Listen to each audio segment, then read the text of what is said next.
The Second World War was a confrontation shaped not only by ideology and strategy, but by the machines that defined its brutality. Each nation wielded weapons that came to embody its military spirit. Germany, with its fearsome Tiger tanks, the Soviet Union, with its relentless Katyusha rocket launchers, and the Allies with their unmatched industrial might. These instruments of destruction became more than tools. They were symbols of power, morale, and survival.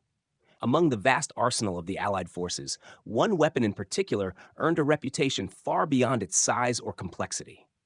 To the soldiers of the United States, it was affectionately known as Ma Dos, the M250 caliber machine gun.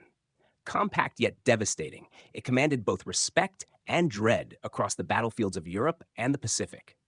For German troops who encountered its relentless fire, Ma Deuce was more than a weapon.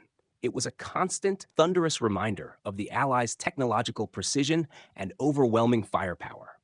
While other machines of war sought dominance through sheer scale, the M2 achieved its infamy through versatility and endurance. Mounted on tanks, trucks, aircraft, and defensive positions, it became the unyielding voice of Allied firepower. Its presence in every theater of combat testified to an industrial and tactical philosophy that valued reliability over grandeur. In the chaos of battle, the sharp, rhythmic roar of Mados echoed as both a promise of protection for Allied troops and a harbinger of defeat for those who stood against it. For the German troops of the Second World War, the M250 cal was far more than a simple battlefield threat. It was the embodiment of relentless firepower, lethal versatility, and the overwhelming technological superiority they struggled against. Their deep resentment toward this weapon was born not from weakness, but from hard experience. The weapon's thunderous roar often meant the difference between advancing and being pinned down, between hope and despair. To many, Ma Dos symbolized an unyielding adversary, one that could dominate from the ground, from vehicles, and even from the skies. Its presence was everywhere, its influence psychological as much as physical, eroding morale long before its bullets reached their mark. Understanding why this weapon inspired such hostility among German forces reveals not only the terrifying effectiveness of its design, but also how it came to represent the Allies. Mastery of modern warfare. A machine so efficient, it became a legend feared by those who faced it. The 50 BMG, 12.7 by 99 millimeters cartridge stood in a class of its own, a product of engineering that far surpassed the scale and force of ordinary rifle ammunition. Unlike the standard 7.92 millimeter rounds fired from the German MG-34 or MG-42, the 50 cal carried several times the mass and kinetic energy, transforming it from a mere bullet into a destructive projectile capable of reshaping the battlefield. Its immense velocity and impact made it not simply a tool of suppression, but a weapon that could alter the morale of an entire unit. Against infantry, its effects were devastating. The sheer energy behind each round could tear through walls, vehicles, and cover that offered security against smaller calibers. A single hit was often catastrophic, and even those who were not directly struck could be shaken by the aftermath. The psychological toll was immense. Seeing comrades fall to a weapon that seemed unstoppable bred a sense of futility that no amount of discipline could fully suppress. Imagine a German soldier crouched behind a thin brick wall or the trunk of a sturdy tree, positions that might offer reasonable safety from rifle fire. Then comes the deep, rhythmic thunder of the M2. Thump, thump, thump. The wall disintegrates, the tree splinters into fragments, and the illusion of safety vanishes. In that moment, the soldier understands a terrifying truth. There is no cover thick enough, no distance far enough, to escape the reach of Mados. The penetrative capability of the 50 BMG was one of the key factors that set it apart from conventional infantry weapons of its era. Unlike smaller calibers, which were often deflected or absorbed by field fortifications, the 50 cal rounds tore through barriers that soldiers once trusted. Sandbags, wooden walls, and unreinforced brick positions offered little resistance.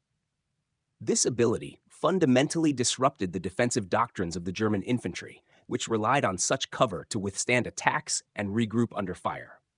On the battlefield, its impact was unmistakable. Imagine a German MG-42 emplacement pinning down an American unit from a fortified position.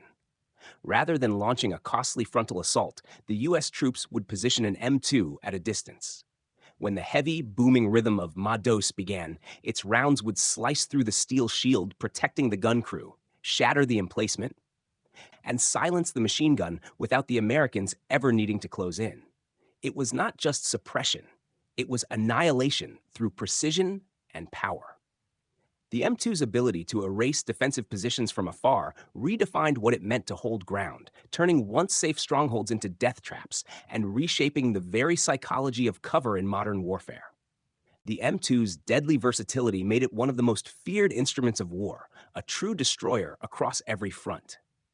Beyond its effectiveness against infantry, it served as a merciless hunter of lightly armored vehicles, capable of piercing the thin steel plating of German transport and reconnaissance units.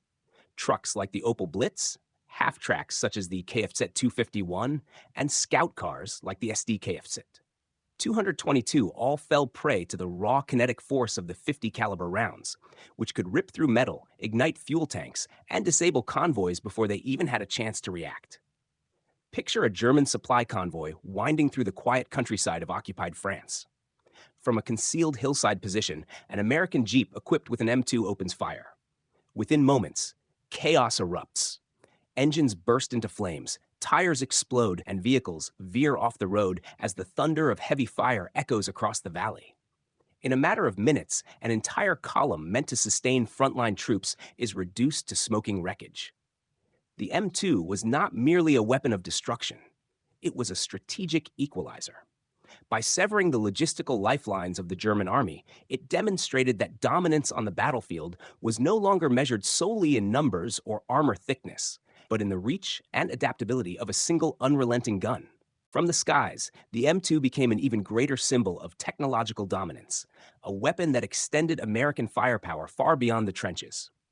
As the standard armament on most U.S. fighters and bombers, including the P-51 Mustang, P-47 Thunderbolt, and B-17 Flying Fortress, it turned aircraft into flying arsenals capable of unleashing torrents of destruction with surgical precision.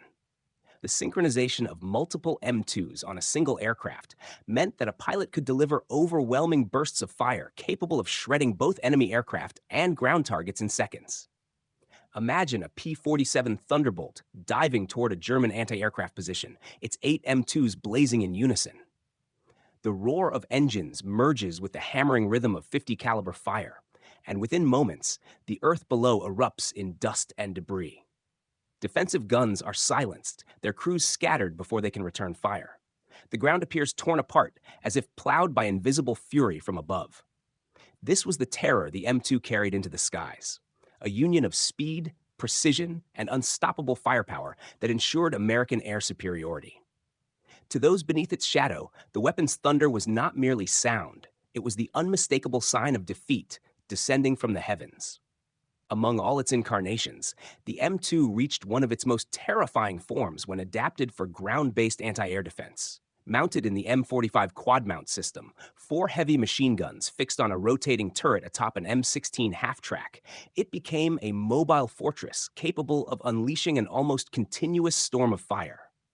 To the Luftwaffe pilots who dared to fly low, it was a nightmare made real. Each mount could pour out roughly 2,000 rounds per minute, forming a dense, searing wall of metal that no pilot could fly through unscathed. German airmen soon gave it grim nicknames that reflected both awe and fear, calling it the meat chopper or Hitler's buzzsaw, names that captured its dreadful efficiency. Picture a Stuka dive bomber plunging toward a column of American tanks, its sirens wailing as it lines up for an attack. Before the bombs can be released, an M16 MGMC nearby opens fire. Tracer lines streak upward, merging into a blinding torrent. Within seconds, the aircraft's wing shatters, fuel ignites, and the Stuka spirals earthward in a fiery descent. The quad mount had not only neutralized a deadly threat, but transformed the battlefield dynamic, showing how a weapon born for infantry support could dominate the skies as well. The roar of the 4 M2s was more than defense. It was the sound of industrial precision overwhelming the last vestiges of air supremacy the Axis once held. One of the defining advantages of the M2 lay in its extraordinary range and psychological dominance. With an effective reach of nearly 1,800 meters, almost twice that of Germany's MG-42. The weapon allowed American forces to strike from distances beyond effective retaliation. This superiority in range fundamentally changed the geometry of combat.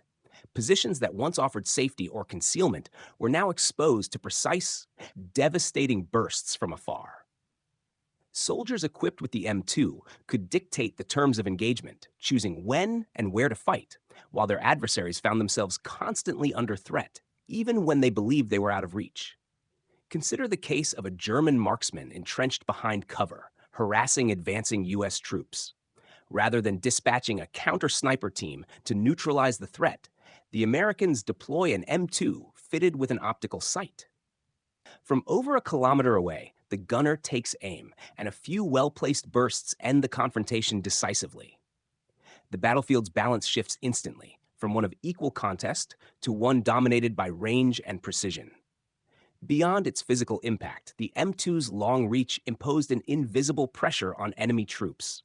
Knowing they could be targeted from distances once thought safe instilled a lingering fear that eroded confidence and discipline. The M2 did not merely kill, it controlled the psychological space of the battlefield. The distinctive sound of the M2 became as much a weapon as the bullets it fired. Unlike the high-pitched tearing rhythm of the German MG-42, the M2 produced a deep, deliberate thump, thump, thump, a slower, heavier cadence that carried a sense of inevitability. Each burst echoed with mechanical authority, a thunderous heartbeat of American firepower that could be heard miles away. For soldiers on the receiving end, that sound became an omen, a signal that the battlefield was no longer theirs to control. Picture a German infantryman huddled in a trench during a quiet night in the Ardennes. Around him, the familiar staccato of rifles and machine guns blends into the darkness, a sound he has long grown used to. But then, from the distance, comes the unmistakable pulse of the M2. Thump, thump, thump. The ground seems to tremble slightly with each report. He knows at once that this is not the chatter of ordinary weapons, but the slow, measured rhythm of something far more powerful. It means heavy fire has entered the field, an adversary striking from beyond effective range. In that moment, even before the rounds arrive, fear does its work. The M2's voice alone could dominate the silence, a haunting reminder that the reach of American might extended into the very air around him. What truly elevated the M2 above many of its contemporaries was not only its destructive force, but its near-mythic reliability. John Browning's design proved to be a masterpiece of mechanical endurance, simple enough to maintain in the field, yet rugged enough to withstand the extremes of global warfare. Whether deployed in the blistering heat of North Africa, the thick mud of the Western Front, or the freezing snows of the European winter, the M2 functioned with unyielding consistency. Where other weapons jammed, froze, or failed under the strain of prolonged combat, the M2 continued to roar. Crews came to trust it not just as a tool, but as a constant companion, an unshakable presence that delivered when everything else faltered. It required care, but rewarded discipline, embodying the industrial precision and practical engineering that defined America's wartime production. Over time, its reputation spread across every theater of war, earning it a kind of mechanical immortality. The M2 was not merely present, it was omnipresent, a symbol of reliability that served as both shield and sword wherever the United States advanced. For German soldiers, the M2 was an inescapable presence, a weapon that seemed to exist everywhere at once.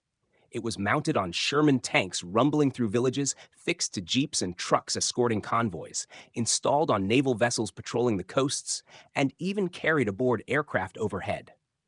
In the hands of infantry, it guarded bunkers and strongpoints, its silhouette a constant reminder that American firepower could emerge from any direction.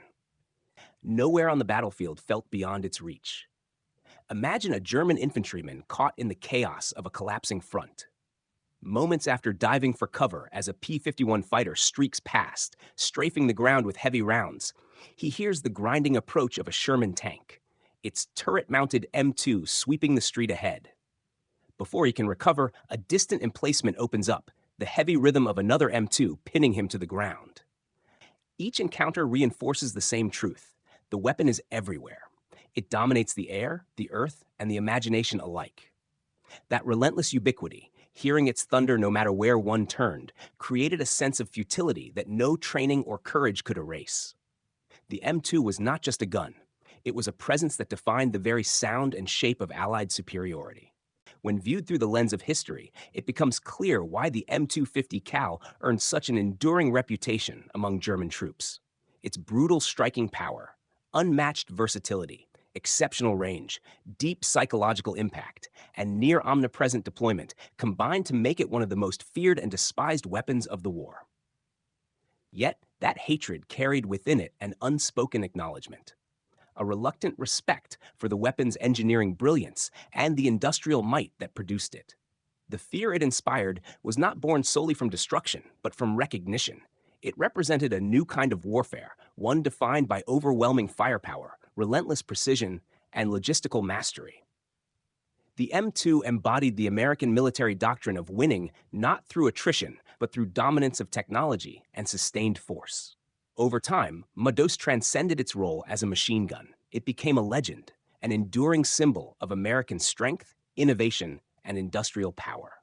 To those who faced it, its sound and fury were unforgettable, echoing not just across battlefields, but through the collective memory of an entire generation.